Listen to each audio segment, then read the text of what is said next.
Hi everyone, Tarryn here. So good evening or good afternoon or perhaps even good morning, depending on where you are listening to us from. So today's module, we are going to be looking at module 3 of the Finance for Non-Finance Professionals course. And this covers key performance indicators, also referred to as KPIs. So let's just take a look at what the syllabus has for us. And in the meantime, while we're looking at the slide, you'll see a poll question pop up on your screen, which again is an answer that pertains to Module 2's material. So if you could have a look at that, and let's have a little check to see who understands the difference between fixed costs and variable costs and whether that all made sense to you from our prior module. So have a look at that now. Right. So we're going to be looking at key performance indicators, and you can see that there are a number of sort of major sections to this on why they are useful in assessing business performance and how to choose them and how to use them and how to sort of use them in a practical environment. And because from a content point of view, this is actually a shorter module, we covered a lot of material in module 2, we're actually going to run through all of the primary sections of this module. But what I'd really encourage you to do is, following on from this session, is to then go through that material yourselves, and an email sort of reminding you about that will go out along with a link to the recording of the webinar. And again, with a subject like finance, it's actually so important to practice. So we can read through and we can sort of grasp the theory, but if we don't put this into practice and think about it in a real world setting, then some of this material will not make as much sense and not be as useful as it potentially could be. So as we go through this, I really would like you to think about the business that you're currently in. Perhaps you're a part of a particular department, and think about what sort of KPI might be useful in your department or in your area. All right, so let's dive into this.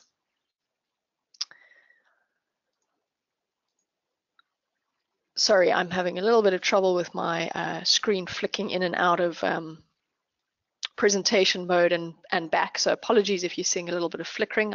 Hopefully this will get sorted. I guess when we're reliant on technology, it doesn't always work quite as smoothly as we would like. So turning our attention now to the purpose of KPIs. We know that a business must monitor its profitability and its cash flow. Those are kind of critical accounting components, and we know that if we're not profitable or if we run out of cash and have a kind of cash flow crunch, then the success of our business is going to be compromised. But in addition to those sort of core finance or core accounting components of our business, we also need to monitor what are called the key business drivers.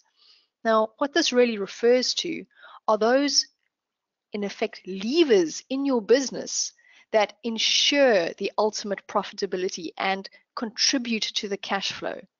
So we've got to monitor our sales, and we've got to monitor our costs, and we've got to monitor this section called working capital, which pertains to the current portion of our balance sheet. So in other words, our stock or our inventory, our cash levels, our debtors, so customers who have bought from us on credit and who owe us money, and our creditors, suppliers whom we've bought from on credit and who we need to pay at some point in the future. This is a lot to deal with. If we're looking at kind of every element of our business on an ongoing basis, there is a tremendous amount of information that we need to be able to handle. And because of the volume of this information coming in, we need to find some way of distilling the information into something that we can look at and understand quickly and easily and use to make good business decisions. So we don't want to drown in the data. And that's really what key performance indicators do. They provide us as business managers with targets on our key business drivers that are presented in a kind of clear and simple way so that we can, at a glance, understand where we are in our business and where we should really turn our attention and focus, and whether things are on track or whether there is potential for some kind of hiccup in the future. Now, KPIs are incredibly business specific. There is no one KPI that you could say is absolutely universally applicable across multiple industries. So let's consider the example where we are some sort of wholesaler and we have a supply chain. A key metric, a key KPI, key performance indicator to measure in a supply chain type business might be an inventory to sales ratio. Now, why would that be important for a supply chain business? Well, a supply chain has got to have a certain amount of goods in its warehouse, but then it's got to be able to turn those into finished goods and pass them along. And so it's got to note whether it's turning over the goods in its warehouse quickly enough. And the only way it can determine that is, are these goods being sold? So we would look at some sort of inventory to sales ratio, the relationship between the inventory, the stock sitting in our warehouse, and the sales that we're making. And we would understand whether this is continuing on with some sort of historic trend, or are we seeing some sort of break point? So in other words, have we suddenly got a lot of inventory in our warehouse and our sales have slowed down? That would be a key warning indicator. Or are our inventory levels too low relative to our sales volume? In which case we run the risk of being understocked and out of supply and unable to supply our customers, which is also detrimental to our business. So this, for a supply chain type business, would be a key KPI to keep track of. If instead we had to look at some sort of retail store, so in other words, think of perhaps a clothing retailer who has stores in various sort of big city locations. So this could be a real brand name store. And they would look across their different store locations. And here it's suggested that they'd have a store in New York, in Paris, in Berlin, in London. It's a real sort of big city. And what retailers tend to do is look at a metric called net income per square foot. Now, depending on where you are in the world, maybe it would be per square meter rather than per square foot. But that doesn't matter so much. What matters is that we are consistently measuring something that is meaningful to our business. So in this instance, we can see how much money we make per area of retail space in our different store locations. And not only that, we see it across time. So we've got metrics for 2014, 2015, and 2016. So this, at a glance, this is a chart that has a great deal of information. You know, what we can see, for example, and it's highlighted on the chart, that in Berlin in 2014, our store made a lot of net income per square foot. So what that sort of implies to us is that we were really efficient in using our retail space to generate sales. And we were stocking goods with a high value, a high sales value in a small space. It implies a great deal of efficiency in our sales process. I guess what's interesting, and we can sort of keep this in mind based on the sort of economic context in which we may have been operating, that without fail, across all our geographic locations, our 2016 sales per square foot is lower than it was in 2014 and 2015. Now, assuming that the size of our shops hasn't changed, we can look at this and say that same floor area is not generating as many sales as it did before. And that would then allow us as a management team to investigate why this might be the case. Maybe we're losing out to Amazon, and that's why Amazon has been almost so impactful on the department store market, particularly in the US, is because Amazon doesn't have to have a sales per square foot per location metric. It doesn't matter to them. So these would all be elements of our retail business that we would have to consider. So again, you can see this is a very industry specific metric. You know, sales per square foot would have no bearing on a wholesaler that had a massive warehouse, you know, and their square footage would be enormous and their sales per square foot would be tiny. So again, it depends on the business in which we're operating. Looking at another example, this would be KPIs for a Facebook ad campaign. So this wouldn't be something that we'd necessarily measure over a long period of time.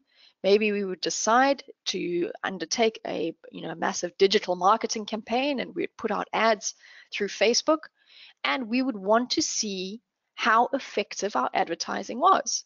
So these would be KPIs for our specific campaign. We'd want to see how much we were spending. We would want to see what our conversion rate was. So in other words, how many people had clicked on our ad, and following that click, how many people had made sales. And so these would be metrics that we would look at for this campaign, and we may then measure these metrics versus prior campaigns that we'd done to see if this campaign was effective. So again, KPI specific for this almost particular instance in a business, perhaps not something that we would measure on an ongoing basis. This would be a marketing department measuring the effectiveness of their digital marketing campaign. Now imagine we were running a call center, and there's various places all over the world that run massive call centers, you know, where there's literally hundreds and hundreds of agents taking phone calls.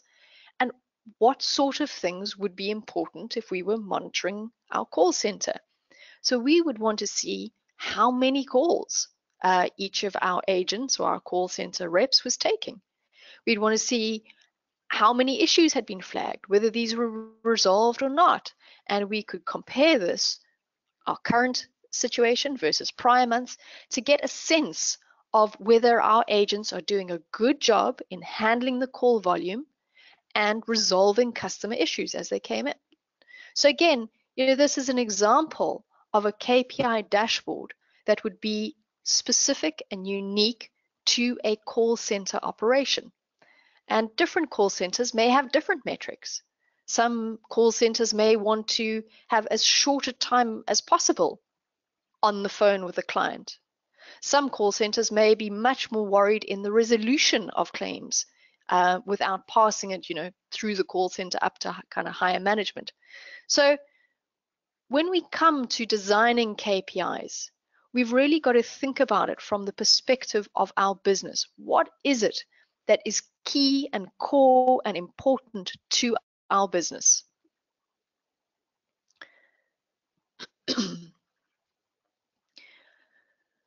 How do we choose KPIs? So we know they're important and we know they can be really effective in giving us a sort of high level, at a glance overview of what is going on in our business.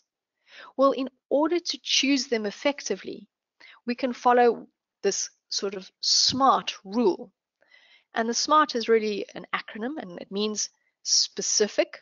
So in other words, not some sort of general broad-based KPI. We want to make it very specific to our business, very specific to the goals of our business, to the key drivers of our business, be that sales or costs or inventory turnover or call volume or ad conversions. So it must be specific. It must be measurable. So there's got to be some numerical data that can be measured. It's no good saying we want to increase sales. Well, how do you want to increase sales? Do you want to increase sales by having more customers, converting more customers, selling more to the same customers, selling goods of a higher value? So there's got to be some quantitative data that goes into the KPI. It must also be attainable. So in other words, you can't, again, have this goal to say, well, we want our KPI to show that we have increased our sales by 200% in any 1 month. So the KPI has got to give you information that relates and is sensible to your business strategic goals and objectives. And in that same way, it's got to be realistic. So again, there's no sense in having KPI targets that are not going to be achievable.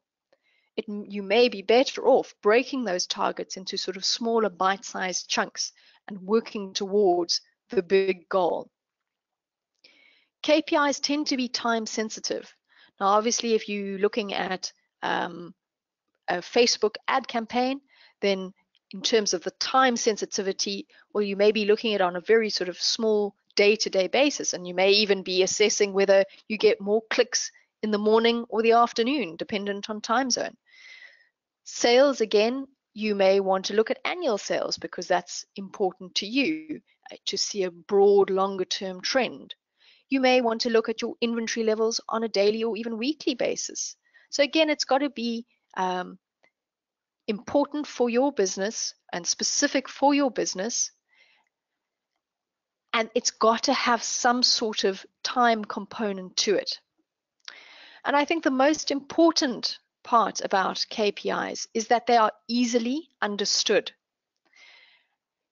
We live in an age where there is a massive amount of data that can come at us, and it is really important that we don't get overwhelmed by this data to the extent that we are now almost paralyzed by the amount of data that comes in and unable to make good business decisions. And that is the real sort of art to effective KPIs, is that somebody at a glance can get really good, helpful, meaningful information about the business.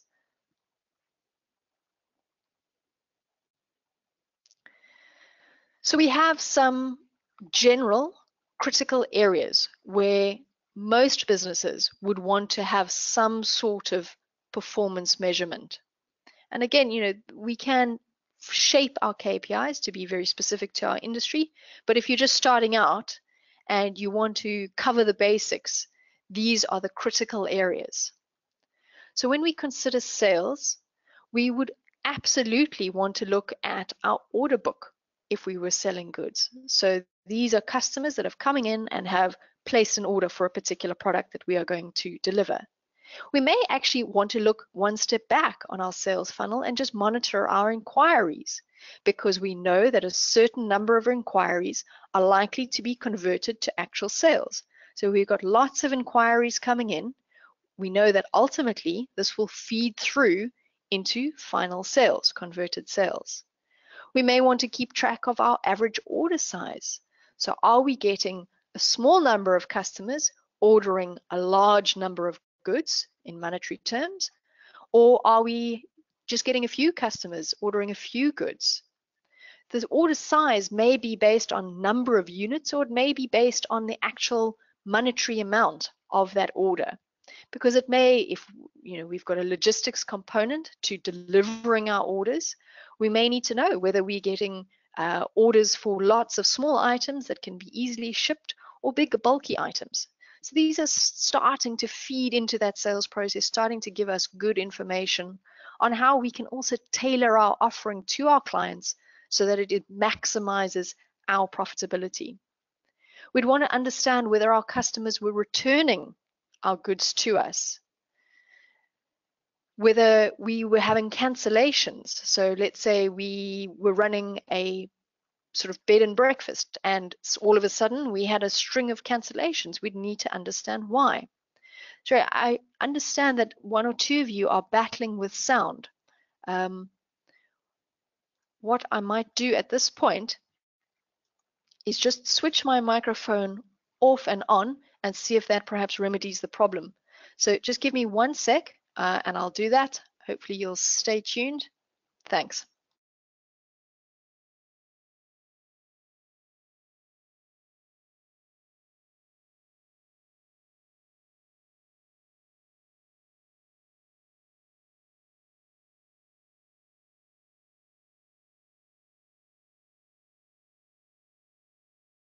Okay, I'm hopeful that has perhaps sorted out the problem.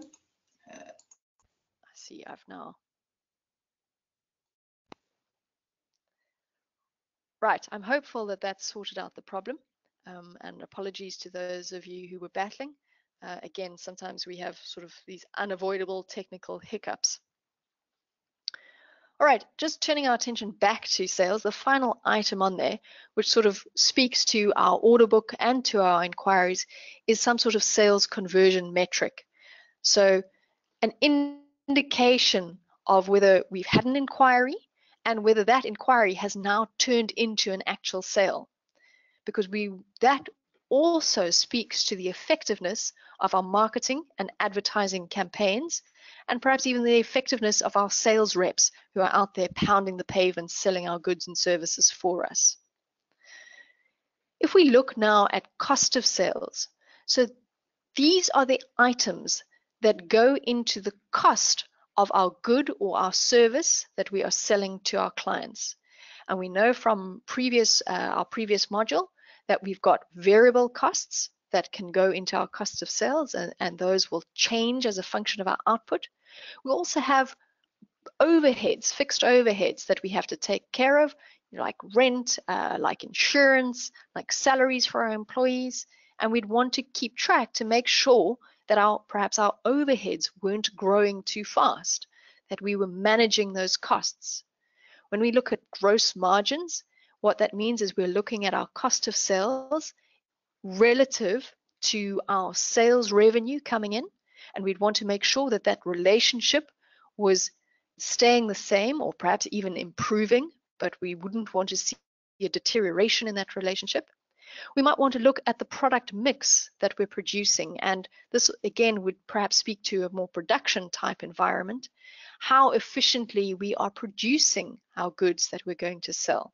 So if we recall when we looked at some of the sort of variance and our labor efficiency and our materials efficiency and usage, these could be some of the metrics that show up on a KPI dashboard, particularly in a production environment. When we look at working capital, so this is the current portion of our balance sheet where we're looking at our stock levels, we're looking at our debtors and creditors, people who we owe money to and who owe us money. And then overall, and we'll deal with this in a sec, we're looking at something called the working capital cycle, which is pretty key for just about every business.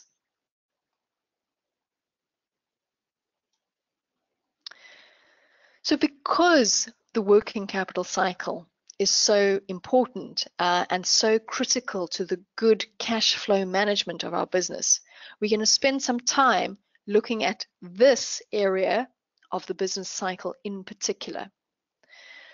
So we've said that working capital refers to the current or the short-term portion of our balance sheet. So this is our stock or our inventory, our debtors, and again, this is customers who have purchased from the business on credit, and our creditors, suppliers from whom the business has purchased on credit. So if we think about what happens in a business sense, what we're going to do is on day one, we've got no inventory. And if we've got no inventory, we can't sell it to anybody. So on day one, we go out there and we buy that inventory into our business, either for cash or for credit. If we buy it for cash, we've immediately used up some of the cash that's in our business. If we buy on credit, then what we know is that we've created a future liability that we need to pay for. So now we've got the inventory in our warehouse. What we need to do next is sell that inventory. And obviously we're going to sell the inventory for a higher price than it cost us to buy it in, because that's where our profit is generated. And that's where the differential between our selling price and our cost of goods is our gross profit, and we can figure out what our gross margin is. So our inventories come in, we've purchased it, we've stocked our warehouse or our store, and then what we've gone and done is sold that to our customers. So we're moving through the working capital cycle. Now we may have sold to our customers for cash, in which case, happy days for us, we get the cash in immediately, or we may have sold our inventory, our stock, on credit. If we've sold it on credit, we've made the sale, which is great, but we haven't collected the money yet. So the next step in our process would be to collect that cash from our debtors, and the debtors are our customers who have bought from us on credit. And again, if you've got a big operation that makes a lot of credit sales, you are likely to have a whole team of debtors clerks whose sole job it is to chase customers who owe money. And maybe some of you will be familiar with your debtors team in whatever operation you're in. So it's their job to check that these customers who have bought from us are in fact paying. And unfortunately, some debtors will never pay, and this shows up as bad debts and is an expense to our business. But we assume that our debtors pay, which means the cash flows back into our business. Now, if we've bought inventory for credit, on credit, then at some point we're now going to pay our suppliers.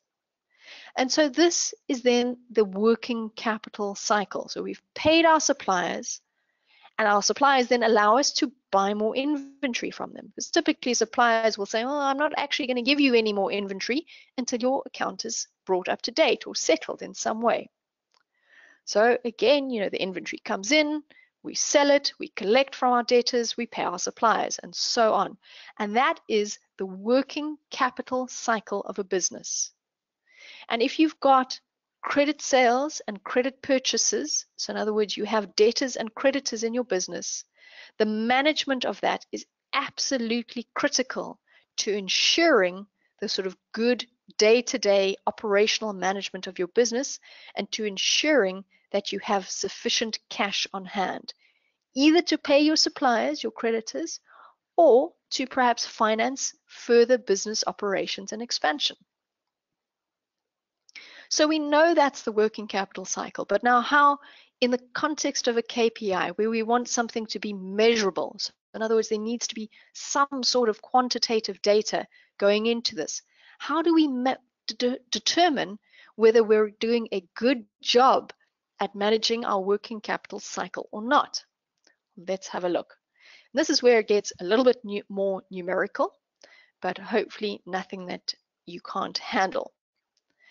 What we can do is we can actually figure out a number of days that it takes us to collect money from the customers who owe us money, the number of days that it takes us to pay our creditors, so pay our suppliers whom we've bought for on credit, and the number of days that our stock sits in our warehouse.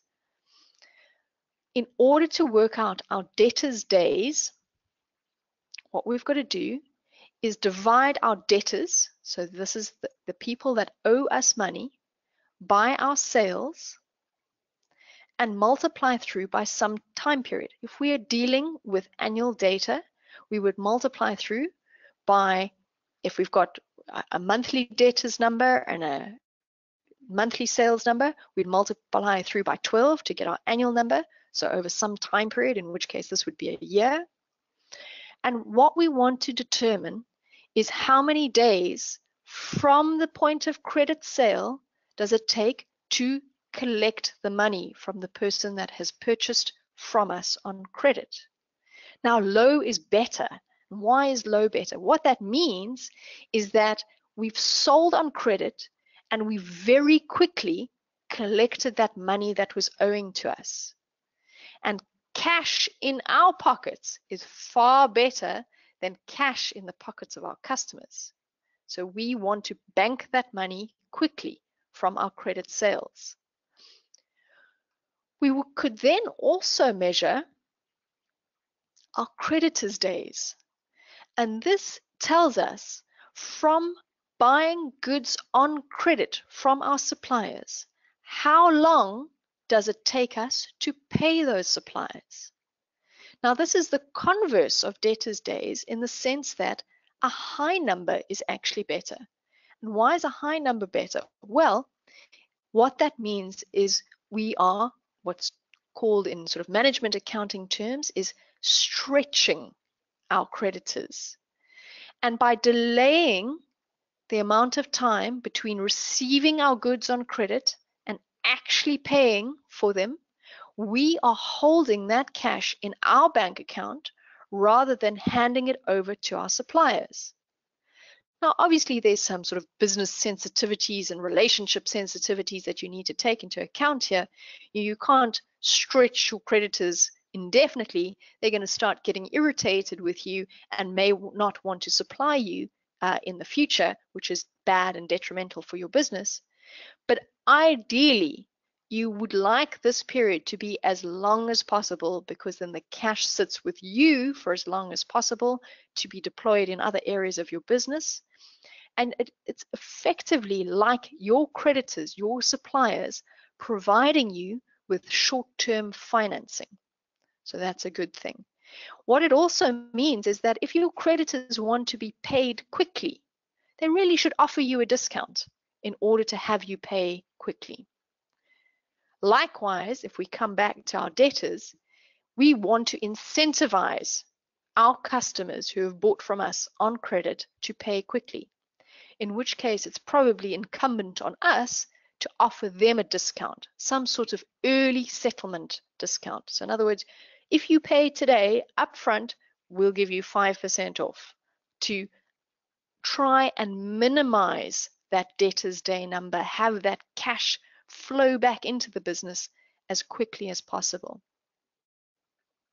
When it comes to stock days or inventory days, again, we're looking at our stock monetary amount relative to our cost of sales, the cost that it took us to, that we incurred to buy that stock.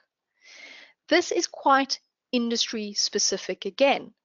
If we consider the example of us being a grocer and we have fresh produce, we sell lettuces and tomatoes and carrots, we know that we have got to move that stock really quickly, because if we don't sell our lettuce within a day or two, it's not going to be saleable and we're going to effectively have to throw it in the bin.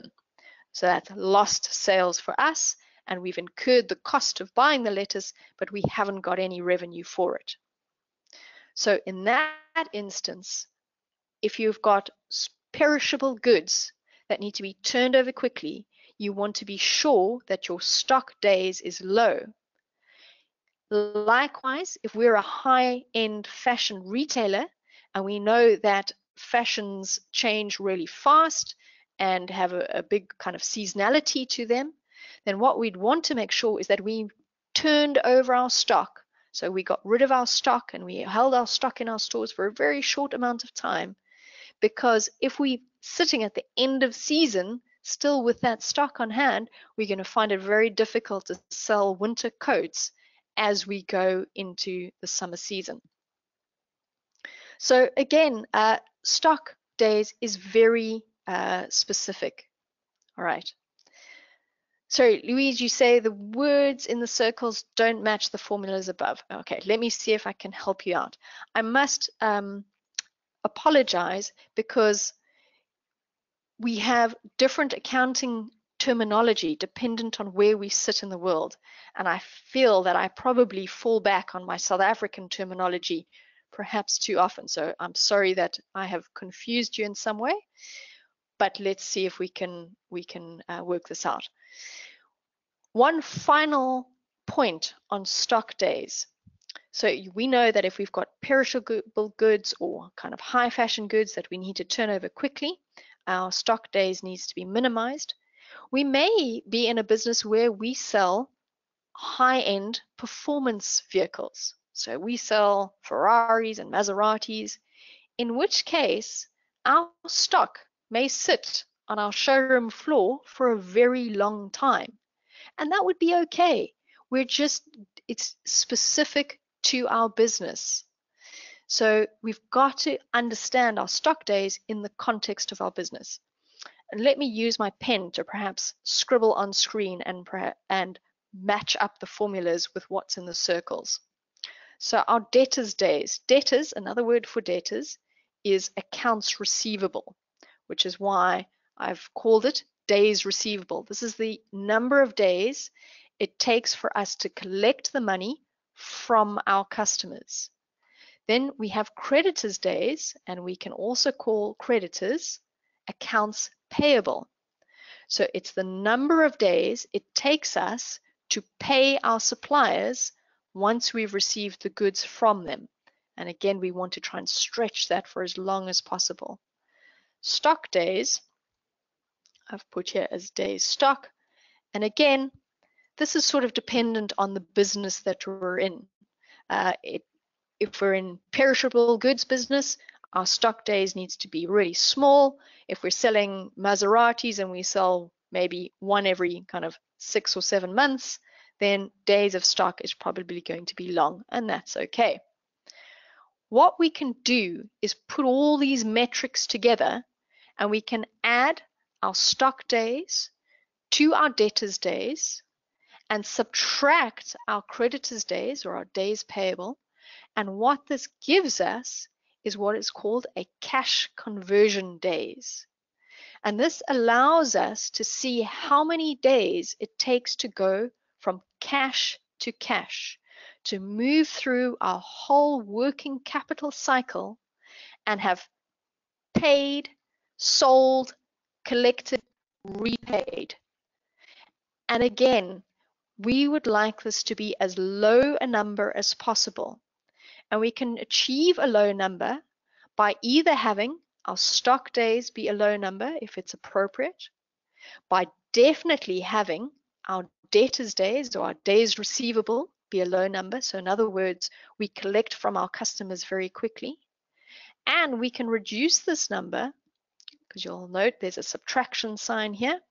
We can reduce this number by having our days payable or our creditors days be as long as possible, so stretching out the time in which it takes us to pay our suppliers. We could even have an instance where our cash conversion days ends up as a negative number, and that's okay. It means that we're collecting from our receivables far faster than we're having to pay our payables or our creditors, and that's a good thing. Cash conversion days is a little bit industry specific because of our stock days in there, but what we would want to do is measure this over time to make sure that we weren't having some sort of drift out in particularly our debtors days. So we weren't finding that it was taking us longer and longer to collect from our customers. So this would be, in terms of an area to really start monitoring in your business, this working capital cycle would be a really good one.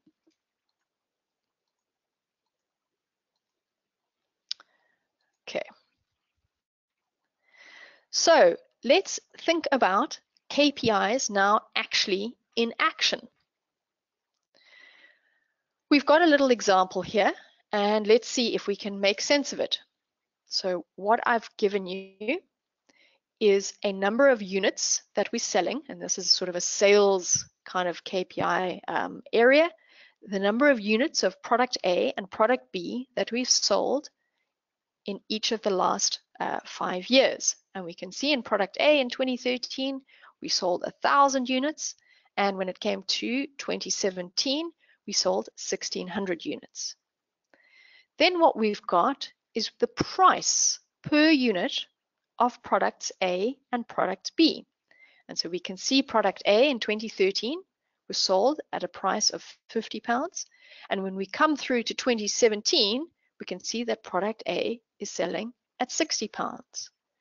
And by having the number of units that we've sold and by having the price of the product, we can now, by multiplying the number of units by the selling price per unit, we can get the revenue for product A and product B. So again, for product A, 1,000 units at £50 per unit gave us £50,000 worth of revenue in 2013. When it came to 2017, product A, we sold 1,600 units at £60 per unit, gave us £96,000 worth of revenue. Now, we said earlier that KPI measurements are very often graphically presented.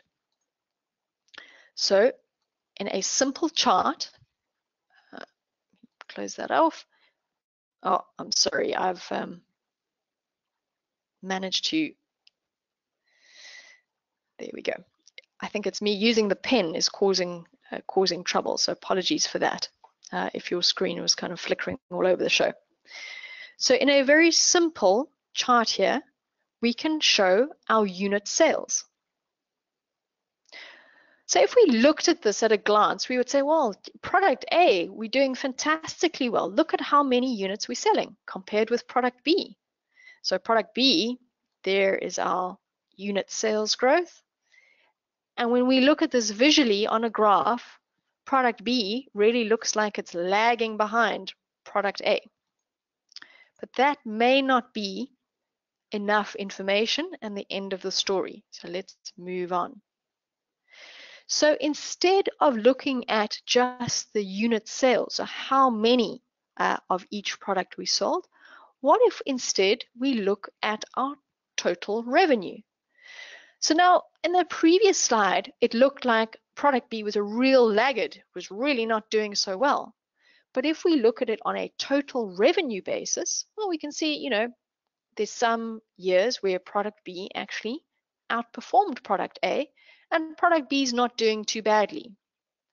So this just demonstrates to you that when you're looking at a chart, it's really important to understand what it is you're trying to get out of it. So was it important to you to know the number of units that you were selling? Or was it more important for you to know the total revenue that those different product lines was producing? Because those give you two different pieces of information. What we do here in this third chart is look at the percentage change in product revenue.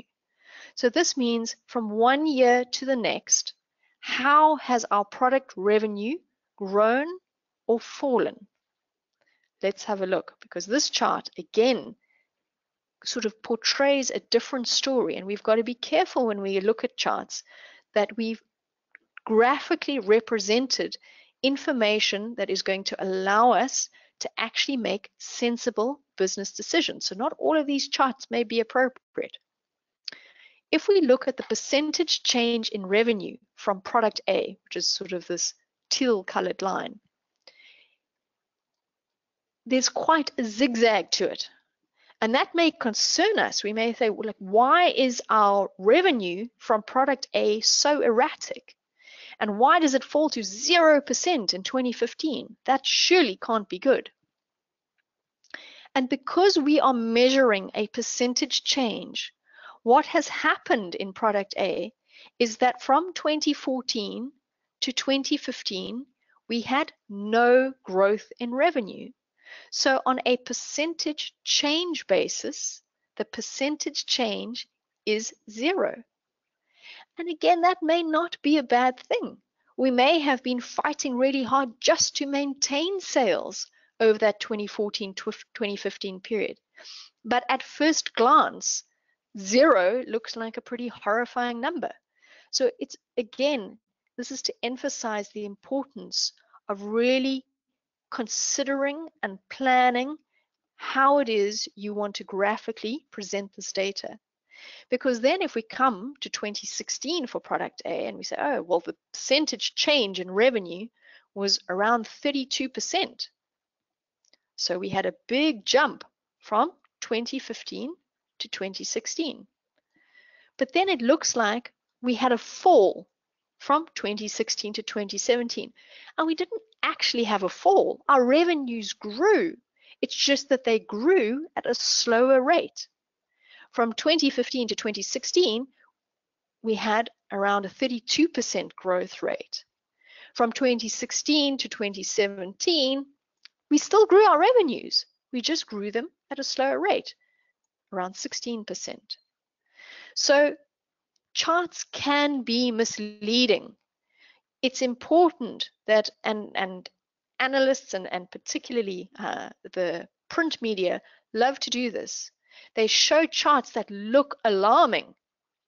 So this percentage change in product revenue chart can potentially look alarming because it also potentially looks like we're having this massive slowdown in product B. Whereas in fact, from each year, product B's revenue is growing. It's just that it's not growing as quickly as it did from 2013 to 2014. So the point of all my scribbling on screen and to show you these charts is to show you that there is a little bit of art and a little bit of science that goes into the design of a KPI dashboard, and that it's perhaps not always completely straightforward to put something like this together. It does require some thought. It does require you to have a clear sense of the goals and objectives of the business. So in this instance, did we care about the change in product revenue? Maybe we didn't. Maybe we cared more about what our total revenue looked like. And maybe we cared more about seeing some sort of trend in our revenue. Might have told us far more about how we were doing as a business rather than measuring just from one period to the next. And again, maybe we maybe we were very interested in our number of unit sales, and we weren't fazed by the fact that it looked like product B's units were sort of dramatically different and underselling product A's. If we had the context of that in mind, perhaps that would have been a good chart. So this just shows you that within a kind of real world context, KPIs really are critical. It's really important to find some way of turning what is a lot of data into sort of a meaningful dashboard that allows you to, at a glance, evaluate the health of your business.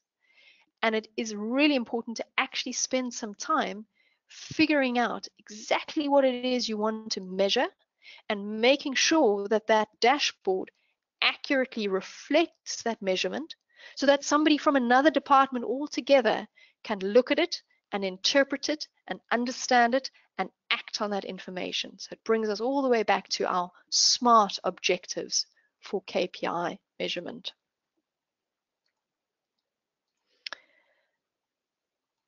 And at that point, we've sort of finished our slide pack, and I'm happy to take any questions that you may have on this or on the material in modules 1 or 2.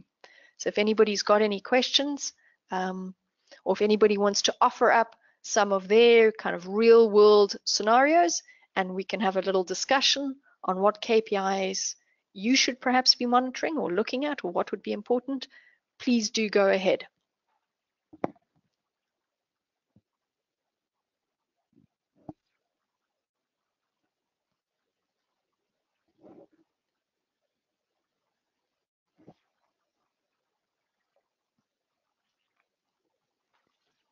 I'm not sure if I should be excited or not that there are no questions at this point.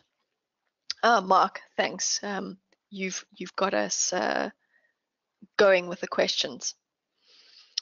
Yes, that's a good one, Mark. Mark is asking about some sort of demonstration of cash conversion days. Let me just think how best to do that. I'm going to need a calculator, and I'm going to do some scribbling on screen. So let's say that our debtors, so apologies for my poor mouse handwriting, our debtors is 1,000. Okay, Mark's actually extended his question and says, say the example is net 30 for a debtor and receivables are net 60. So Mark, thanks, because you've actually introduced some great terminology there that we can just discuss. Quite often when we've got terms for our debtors or our creditors, or we can call them our receivables or our payables, they would give it to us on a net some number of days basis. So Mark's suggestion is to say net 30 for the debtor, which basically means that the amount of time from making the sale on credit to collecting from the debtor, we would typically allow the debtor 30 days in which to make that payment. Now, not all debtors will pay within 30 days. Some may take longer. So Mark, essentially what we're doing when we look at our debtors days is we're trying to get an average number of payment days. So we know that some people are sort of pedantic and may pay within 25 days, and some people are slow payers and may pay within 40 days.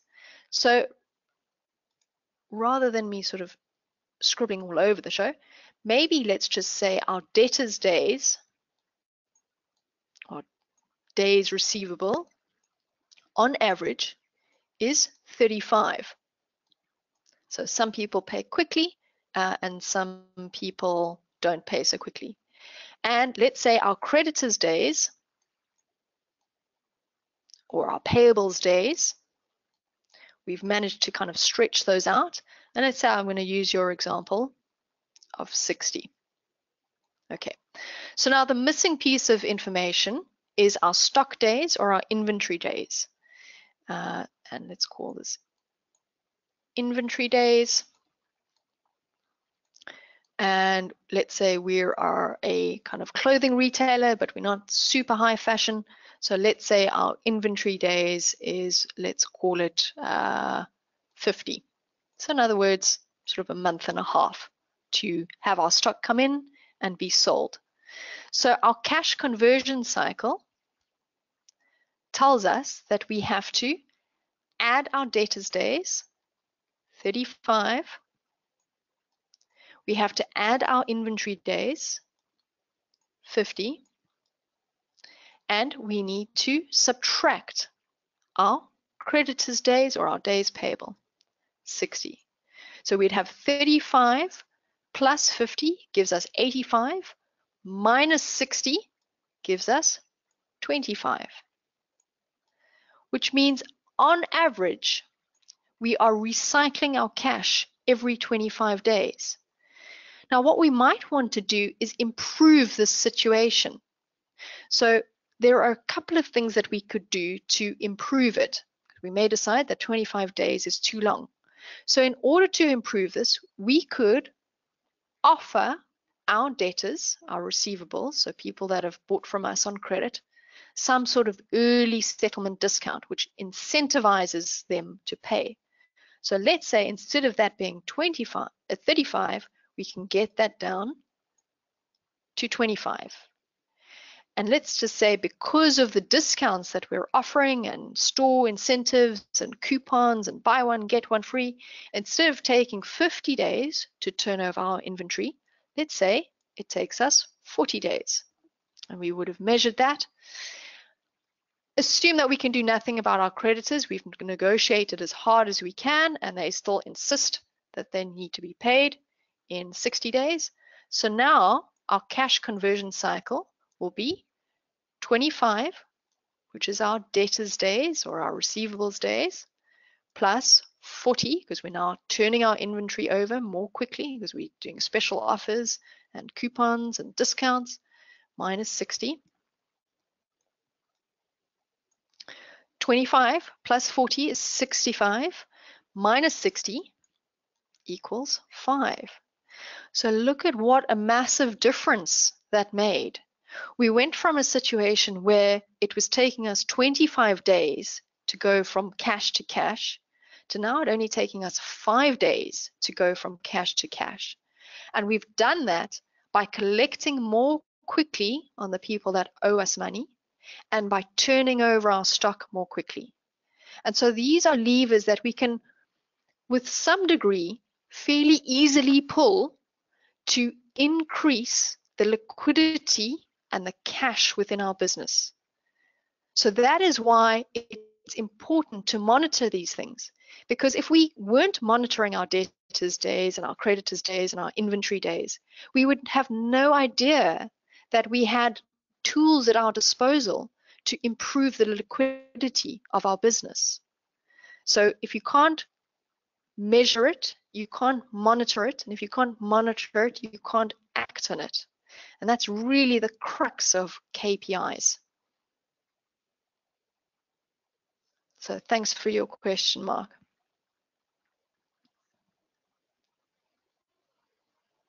So Mark's asking, what sort of lift does this give a company? Well, a couple of things, Mark. If we've got more cash on hand, so in other words, greater liquidity within our business, it really gives us more firepower to expand our business operations. That's the sort of the key thing in terms of lift for the business. If we've got greater liquidity and we need to expand via debt, so in other words, take out a loan from the bank is going to say, oh, well, you've got plenty of cash and you've got a very quick cash conversion cycle. It means that you're going to have no trouble servicing your loan. So happy days, we will grant that loan to you. It also, just from a sort of a, if you like, a business safety perspective, you know, we know the sort of anecdotal wisdom of cash on hand and cash is king. And that's where all of these sort of anecdotes come from, is that if I've got the cash in my pocket, then I have the ability to kind of shape the business future. I'm not scrambling around trying to collect from my customers, and I'm not having pressure put on me by my suppliers because I'm late in paying them. So it just allows for kind of much less stressful day-to-day business operations, but it really gives us firepower to expand business operations if we need to.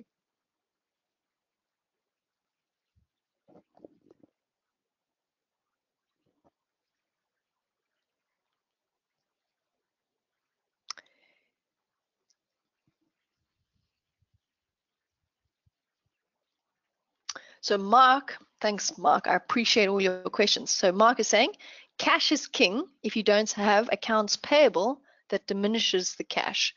So wouldn't margins be better? Let me just take a moment just to make sure I'm understanding you, Mark.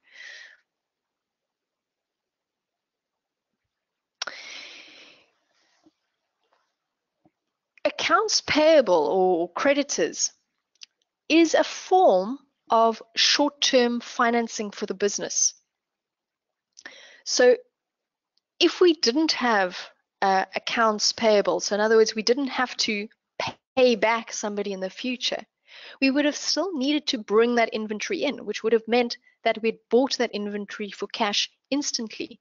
So in that instance, we could actually think of our creditors' days as being 0, because we've got no accounts payable, but we would still need to buy the inventory, but we're paying immediately as opposed to stretching it out. So if that's 0, in this instance, we would have that minus 60 fall away, and it means that our cash collection cycle, instead of being 5 in this instance, would be 65.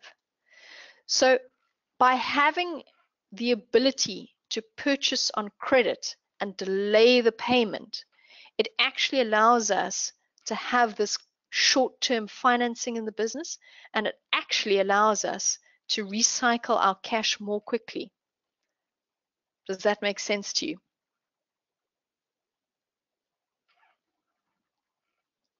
So suppliers that will sell to us on credit is actually a good thing.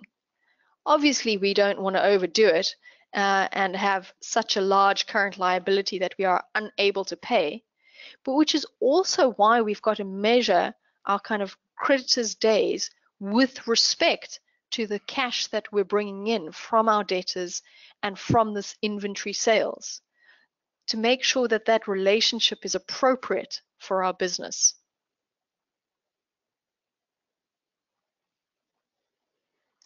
Any other questions?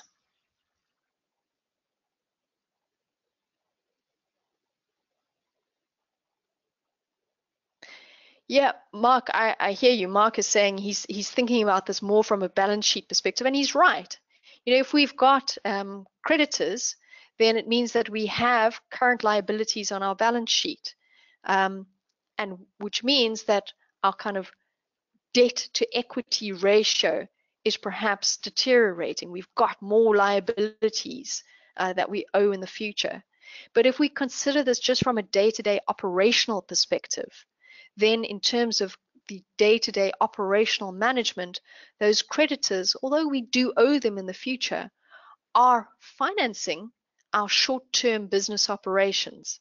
And so in that respect can be really powerful and create that effectively leverage within our daily operations. But clearly we would want to monitor these in the context of our overall business to make sure that we are not overextending ourselves, that we do have the ability to pay back our suppliers.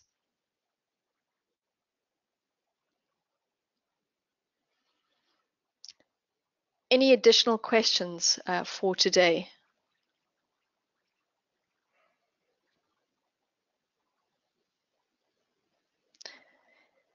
It seems that we've reached our end. Again, thank you all very much for joining in. I do hope that by having these live sessions, it makes the work more accessible to you. And we appreciate, you are a beta test group, so we appreciate any feedback. If you've got any suggestions, things you like or don't like, please do shoot the team an email and let us know. But otherwise, I look forward to speaking to you all again, same time next week. Thanks very much, everybody. Goodbye.